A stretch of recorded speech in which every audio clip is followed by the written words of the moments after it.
Pasukan Pertahanan Israel atau IDF dilaporkan mengalami kesulitan menghadapi serangan dari pasukan Radwan, unit khusus Hizbullah. Mereka juga mengaku tak punya kendali untuk menghalangi serangan roket Burkan yang dipakai pasukan Radwan tersebut.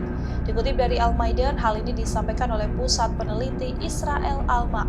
Penggunaan artileri roket Burkan yang punya bobot setengah ton ke wilayah Israel ini menunjukkan meningkatnya serangan Hizbullah sejak Jumat 24 November lalu.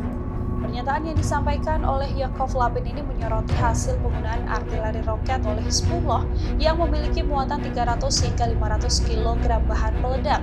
Roket tersebut dilaporkan punya hulu ledak besar dan mampu mengenai pemukiman dengan seketika. Bahkan, satu-satunya cara menghalau serangan roket Burkan hanya dengan mengusir unit operasi khusus Hizbullah pasukan Radwan. Dengan roket Burkan, Iron Dome milik pasukan Israel bahkan tak bisa menandinginya.